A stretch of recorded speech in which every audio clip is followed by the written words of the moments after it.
Om Jnanatimidandhasya Jnanam Jana Shalakaya Chakshurunmilitam Yena Tasmai Shri Gurave Namaha Pariprashnena Sevaya Upadekshanti Te Jnanam Jnaninas Tattva Darshanaha.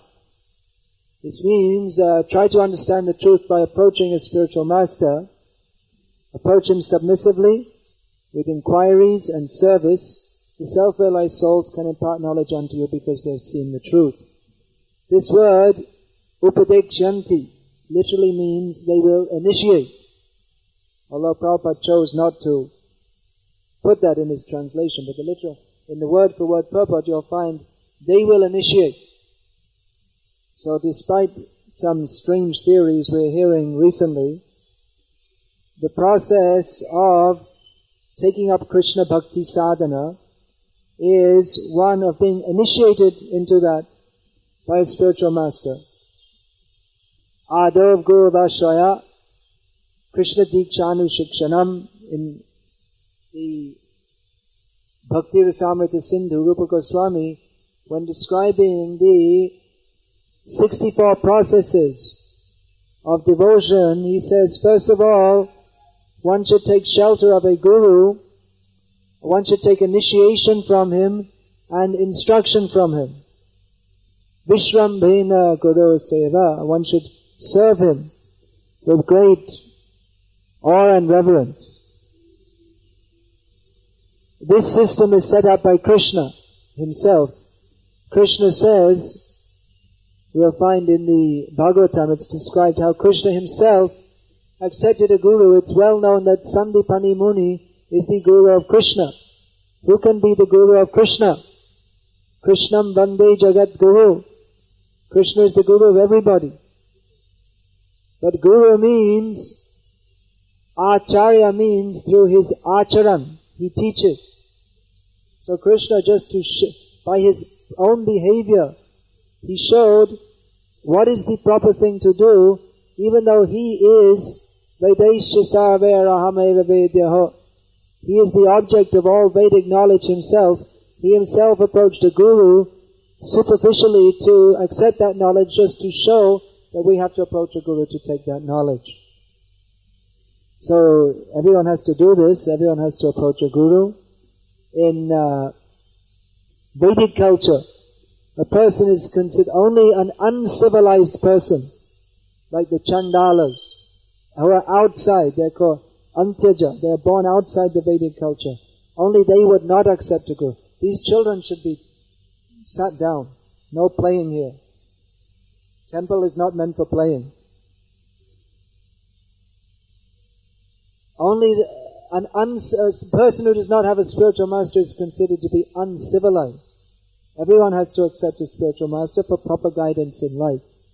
And how to be accepted, that Krishna also states in Bhagavatam. Acharyang mang vijaniyan navamanyeta karhichit namarcha buddhya suyeta sarvadeva mayo guru. He says that one should consider the Acharya as good as myself. Why is that? The Acharya is not Krishna. Krishna is Yatova Imani Bhutani Jayante. He is the supreme absolute truth. Janmadyasya Yataha. He is that from which everything emanates. Yena Jatani Jivanti. He is that by which everything is maintained. Yat Prayat Yapisang Vishanti. He is that into which everything ultimately enters. Krishna is the absolute truth. The Guru is not the absolute truth. The Guru who says, I am the absolute truth, he is not a Guru. He's a rascal. He's a dog. He should be kicked in the face. The Guru represents himself as the representative of the absolute truth, Krishna. And Krishna says that such an Acharya should be respected as good as myself. Srila Prabhupada gave the example, just like during the time of the British Raj, the Viceroy of India was the representative of the king in England. So he was respected as good as the king. Not that he is as good as the king, but because he is acting as the representative. So any gift or any respect that's offered to him, that was the rule, any gift that's offered to him, he has to transfer that to the king. So in the same way, Guru, you'll see he accepts respect, but not on his own behalf. He offers that to Krishna. Acharyang mang vijanayan navamanyeta karhichit. The Acharya should not be disrespected in any way. Namartya buddhya suryeta. One should not think of the Acharya as an ordinary person, even though you see, just like you and me, he eats, he sleeps, he goes to the toilet and so many things. But he should not be considered an ordinary person because Sarvadeva Maya Guru, he is the representative of all the demigods. What does that mean? That all the demigods, why are they demigods? Vishnu Bhakta Bhaveddaiva. One is considered godly because he's a devotee of Vishnu or Krishna. So all the demigods, what are they doing? Yang Brahma, Varunendra, Rudra, Marutestan, Vanti, Divyaistavai. All the demigods worship Krishna, and the Acharya, who's actually an Acharya, he teaches to worship Krishna. What does Krishna say in Gita? Manmana bhavamad bhakto, madhyaji mang namaskuru, mame vaishasi satyante, putijane priyosime. Think of me, worship me, offer your obeisances to me, become my devotee, and this way you'll come to me. So who's the actual Acharya? He does not teach manmana bhavamad bhakto. He doesn't say think of me. He says think of Krishna. Of course, the disciple should meditate on the Guru also as the representative of Krishna. But the Guru teaches the disciple to worship Krishna. Therefore, he's teaching what Krishna comes to teach. Krishna comes to teach Bhagavad Gita. The Acharya comes to teach that. Therefore, Krishna considers him to be as good as Krishna in the sense, not in the sense that he's the creator, maintainer, and destroyer of all the worlds, that he's the shelter of all living beings, but because he gives the same knowledge as Krishna. If you hear Bhagavad Gita from a bona fide Acharya, that is as good as Arjuna hearing from Krishna, because you can get the same result. Therefore one should surrender to Guru, follow his instructions. By the mercy of the Guru one can get the mercy of Krishna. Yasya prasadad bhagavat prasado, yasya prasadana gati katopi. If one gets the mercy of the spiritual master, he can get the mercy of Krishna. If he doesn't get the mercy of the spiritual master, then nagati, he does not have any standing or any hope in spiritual life. Nagati katopi, api, even though one may be austere, learned, capable, he may do so many things, he may perform so many yagyas, he may chant the holy names, he may do so many things, but if he displeases the spiritual master, there is no hope of his advancement in spiritual life. All these spiritual masters in our ISKCON society, they are faithful servants of Srila Prabhupada, who is the great Acharya of this age. Spiritual master in ISKCON means he follows what Srila Prabhupada has taught, and he teaches his disciples to do the same thing in this way, even though we may not be as qualified as many gurus in the past who are very exceptionally learned in Shastra, exceptionally austere, and so many great qualities, but because we simply follow in the footsteps of Srila Prabhupada, who is an ocean of mercy, and he has ordered all his disciples that you should all yourself accept disciples. So on his order, we are doing this, and we are confident that by his grace, by Srila Prabhupada's grace, by the grace of all the previous Acharyas who we represent, by the grace of Chaitanya Mahaprabhu, who is Karuna Avatar, the incarnation of great kindness upon the fallen souls of Kali Yuga, that by following in the footsteps of the present gurus in ISKCON who are following in the footsteps of Srila Prabhupada, who is following in the footsteps of his guru, who follows in the footsteps of his guru, like this the chain goes to Krishna. So we are confident that by accepting initiation in this process and faithfully following your vows, you can achieve the real purpose of life, which is to see Krishna face to face and achieve his association in the spiritual world, to achieve pure devotional service. So, to do that, you should follow the instructions of the spiritual master.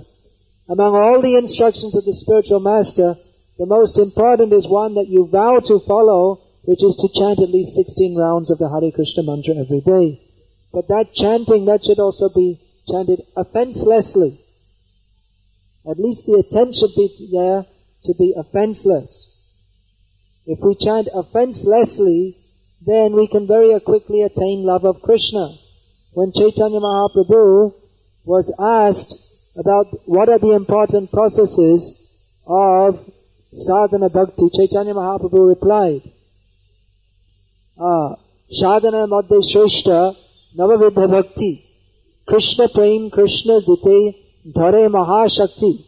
He said that among all the processes, there are different things like going to holy places and giving in charity and so many things. But Chaitanya Mahaprabhu said of all the processes of sadhana, the 9 processes, Shravanam, Kirtanam, Vishnu, Smaranam, Pada, Sevanam, Archanam, Vandanam, Dasyam, Sakyam, Atma Nivedanam, these 9 are very important because they have great potency to bestow upon us Krishna Prem and to give us Krishna. Chaitanya Mahaprabhu further qualified, Paramadhe, Sarva Shreshta, Nama Sankirtan, Niraparade, Nama Loile, Pai Premadhan. He said among them all, the very best is Nam Sankirtan, chanting of the holy names of Krishna. Because if one chants these names without offenses, he can attain the highest goal of pure, ecstatic love for Krishna. So we should understand what the offenses are so as not to make offenses. Most probably we all know what the offenses are, nevertheless we shall repeat them. The first offense against the chanting of the holy names is to blaspheme the devotees who have dedicated their lives for propagating the holy name of the Lord. Not actually in ISKCON, but around the edges of ISKCON, we find at the present time there is some kind of virus or disease that people like to blaspheme the devotees who have dedicated their lives in service to Krishna.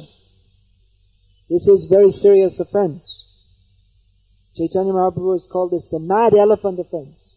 If you blaspheme devotees who have dedicated their lives for the service of Krishna, how dear are such devotees to Krishna? Only a mad person who wants to spoil his spiritual life will agree to do such an insane thing. Don't blaspheme devotees. Better don't even if you see fault, if you have something constructive to improve the situation, say something. Otherwise, we should always be very respectful to devotees who are actually following Srila Prabhupada. Not only following Srila, there are so many devotees, different sampradayas. We should respect them all. The second offense is to consider the names of demigods equal to or independent of that of Lord Vishnu. Or to think that if I chant Lalita Sahasranam, that's the same as Vishnu Sahasranam. If we chant the names of Durga, that's the same as Vishnu. No.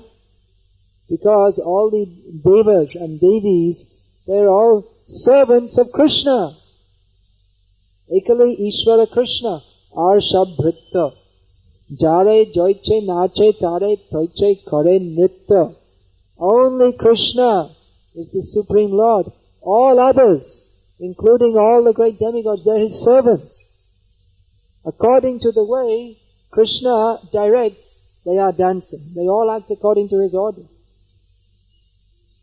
So we shouldn't think the demigods are the same as Krishna. This is a common mistake in Hinduism. Mostly all Hindus think that all the gods are the same. No! Krishna is supreme. We are preaching all over the world. Krishna is supreme. Not Brahma. Not Shiva. Not Murugan. Krishna is supreme. We respect the demigods. They are all devotees of Krishna. But we don't think they are the same as Krishna. If you think so, that is an offense against the holy names. The third offense is to disobey the orders of the spiritual master. If you accept a spiritual master, that means you have to follow his orders. If you don't want to follow his orders, don't accept a spiritual master. Don't make a show. Prabhupada used to say, don't keep a guru like you keep a pet dog. As a fashion. Now in India it's a fashion. People like to keep pet dogs. So don't think, well, everyone has a guru, I should also have a guru. You have to surrender. Follow the instructions. Number 4 offense is to blaspheme the Vedic literatures or literatures in pursuance of the Vedic version. This is another common Hindu pastime. Educated Hindus. We don't believe in the Vedas. They are made by man. Anyone who says like this is called a pashandi or a rogue, a rascal. Don't listen to such people. We accept that the Shastra that is coming from Narayana, that you have to accept on faith, not blind faith. All the acharyas accept Shastra. Ya Shastra vidimutracha vartate kamakarata nasa siddhimavapnoti nasukam na param gatim. If you don't follow Shastra, if you simply act according to your own whims, you can attain neither happiness, nor perfection, nor the ultimate destination. So you have to have faith in Shastra, and you have to have faith in the Guru who is explaining the Shastra. Number 5 offense is to consider the glories of chanting Hare Krishna imagination. Krishna mantra hoite habe shangshamochan, Krishna naam hoite pabe Krishna charan. Ek Krishna naam kare shava papa koi. In Shastra it said that by once chanting the name of Krishna, you can get free from all sinful reactions. You get mukti very easily, and you can attain to Krishna. You can go back to Godhead and get love of everything. Sarva siddhi hoy. Everything comes from chanting Hare Krishna. If you think that these statements in Shastra are simply an imagination, then you are an offender and you will never get the result of chanting Hare Krishna. Similarly, if one puts a mundane interpretation on the holy name, just like some rascal who's now dead and in hell, here from South India, he used to say Krishna means black, black means unknown, so you can't know Krishna. All nonsense interpretation. Sometimes say Krishna, some of these people say Krishna means black, so he was some tribal. What rascals. Such people, we have the correct formula for such people, kick them in the face with boots. That's all. Don't put any rascal interpretation on the holy name. Then, to chant the holy name thinking, I will get free from all sinful reactions. Very good. So let me do sinful activities, afterwards I will chant. Anyone who thinks like this has got such a perverted mentality that he cannot even be purified by yamayatana. Even if you go to hell and suffer, you won't be purified. Such a rascal mentality. It's something like thinking, let me pass stool and I will call Krishna to clean it up. I will sin, then I will chant Hare Krishna. Then I will get free from my sinful reaction. Anyone who thinks like this is not a devotee at all. Number 8 is to consider that ritualistic activities mentioned in the Karma Kanda section of the Vedas, such as giving charity to visiting holy places, all these things which are mentioned in the Karma Kanda section for elevation to the heavenly planets. If we think that performing such rituals and chanting Hare Krishna is the same, no. Chanting Hare Krishna is on the transcendental platform which takes us out of this material world back to Godhead. It's not a mundane, it's not just like some people think, we'll chant Vishnu Sahasranam, we will get mundane punya. No. Don't chant the holy names thinking that it's for mundane punya. We're chanting the holy names of Krishna to go back home, back to Godhead, to attain our love for Krishna. Number 9 offense is to preach the glories of the holy name to faithless people. If you tell them the glories of the holy name, they will simply mock. And in this way, they will become more offensive. So that's also should not be done. We should not preach the glories of the holy name to faithless people. Number 10 is that even after hearing so many instructions on the superlative glories of the holy name who is non-different from Krishna, we still maintain a bodily concept of life. We deliberately remain in the bodily concept of life. We don't strive to get free from bodily designations. So when we take Diksha, that means it's not just a formula, but we are taking the sankalpam, the firm vow to dedicate our lives fully to Krishna and do whatever is necessary to attain pure devotional service, which begins with giving up the mundane, bodily concept of life. It's also offensive to chant inattentively. All devotees have to carefully chant. Make the endeavor to chant very carefully. Then only you'll get the proper result of chanting. Chanting means to chant attentively. Chanting like a machine, that is useless. So you have to strive to overcome that tendency. Alright, now I'm going to take the vows from the initiation candidates and give the names and beads. And then after that we'll perform the yajna. Where's our yajnik? He will do? Alright. Do one thing. You see, I left some beads there. So, Hari, please tell me what are the 4 regulated principles that you promised to follow throughout your life?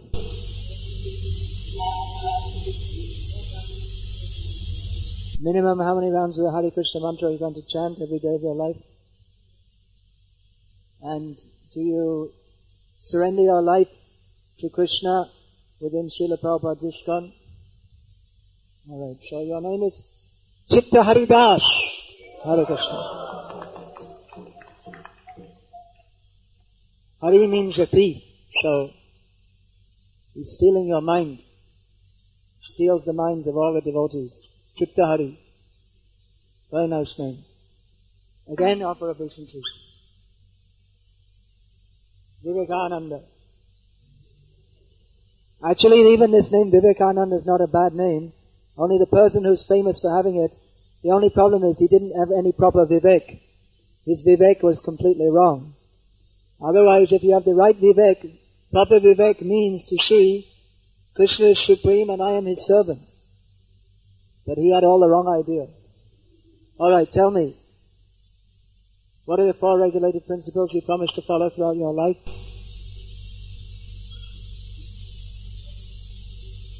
Minimum, how many rounds of the Maha Mantra?